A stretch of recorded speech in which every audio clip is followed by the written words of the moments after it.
Bonjour à tous et bienvenue dans ce nouvel épisode de Random Wiki. Aujourd'hui, amis gamers, on va parler de Far Cry 3. Alors, Far Cry 3 sur Wikipédia, c'est quoi? Donc, Far Cry 3 est un jeu vidéo de tir en vue à la première personne se déroulant dans un monde ouvert développé par Ubisoft Montréal en collaboration avec les studios Massive, Red Storm, Reflection et Shanghai. Il est édité par Ubisoft et sorti sur PlayStation 3, Xbox 360 et Windows fin 2012. Le titre a été officiellement présenté lors de l'E3 2011. Le synopsis. L'histoire de Far Cry 3 se déroule sur l'île de Rookie Island, en apparence paradisiaque située dans l'océan Pacifique. La population locale, les Rakyat, excusez-moi si je le prononce mal, est dominée et terrorisée par un groupe de pirates mené par Vaas. Ces pirates profitent de la venue de touristes américains pour les prendre en otage et obtenir une rançon, ou bien même s'adonnent à du trafic d'êtres humains et du trafic de drogue. C'est tout à fait normal. Dans cette atmosphère inquiétante et dangereuse, un groupe de touristes californiens se rend sur l'île pour un saut en parachute, occasion rêvée pour Vaas et ses hommes de les capturer et ainsi espérer une belle somme d'argent de leur famille en échange de leur liberté. Dans ce groupe de personnes se trouve Jason Brody, le héros du jeu, ses deux frères Grant et Riley, ainsi que Lisa, la petite amie de Jason, Daisy, la petite amie de Grant et pas de Donald, qui c'est Olivier, et non pas Cadet Olivier, meilleur ami de Jason. Jason est enfermé dans la même cage que son grand frère Grant. En s'entraidant, ils parvinrent à s'échapper. Cependant, Vaas abat Grant et laisse Jason s'enfuir du camp de détention et s'enfoncer dans la jungle. De là, ce dernier va être poussé dans ses derniers retranchements. Environnement. Donc Far Cry 3 se déroule sur l'archipel des îles Rook situé dans l'océan Pacifique. Son cadre idyllique avec ses plages de sable fin, son eau turquoise et sa forêt tropicale offre un panorama de cartes postales. Mais sous son cadre paradisiaque se cachent bien d'autres choses comme les temples rakyat et chinois, les monuments historiques, les bunkers et laboratoires japonais datant de la Seconde Guerre mondiale qui témoignent du passé de l'île, les camps pirates et trafiquants en tout genre qui sèment la terreur.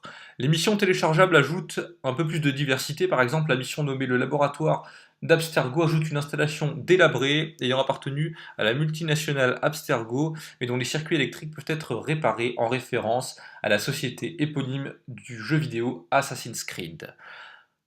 Les deux îles présentes dans la campagne solo offrent une superficie similaire aux deux régions présentes dans Far Cry 2. A noter que, comme dans les précédents opus, en plus du cycle jour-nuit, la météo est variable. Bande son. Donc la bande son et le thème principal ont été composés par Brian Tyler. La BO est téléchargeable sur iTunes. Le thème abordé a une consonance tribale qui se marie très bien avec le jeu.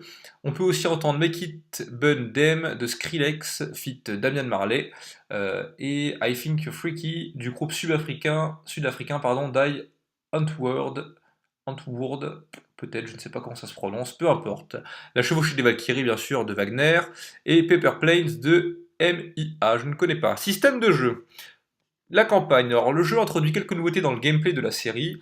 Comme dans Killzone 2, les personnages peuvent se mettre à couvert derrière les éléments du décor pour se protéger, ou encore jeter un coup d'œil avant de faire feu. Il est possible de lancer un couteau sur un ennemi, ou encore d'utiliser des tyroliennes.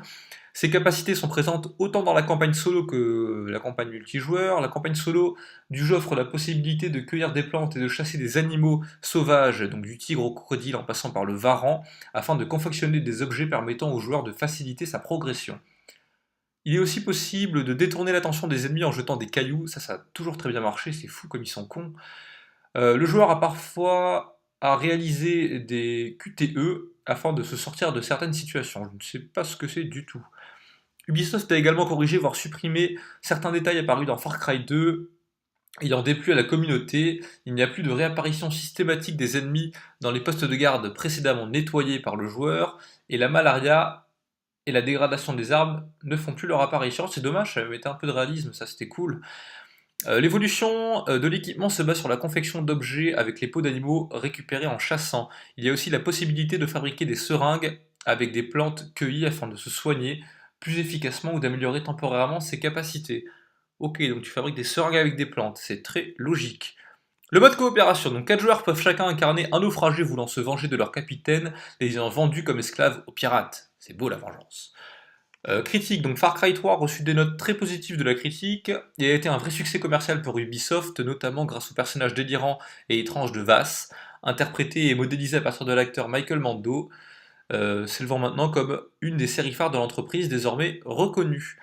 Référence à d'autres jeux, donc Far Cry 3 contient de nombreuses références à Assassin's Creed, notamment dans le DLC L'expédition perdue, où le joueur visite un ancien laboratoire de prototypes militaires et scientifiques d'Abstergo Industries, de la même façon que dans Assassin's Creed, la carte se dévoile en activant des tours qui dévoilent les routes, les animaux à chasser et certains lieux importants.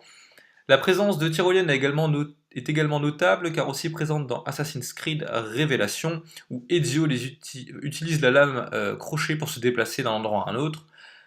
De plus, la quête Piece of the Past peut faire référence au jeu Skyrim où le joueur doit retrouver une dague ancienne.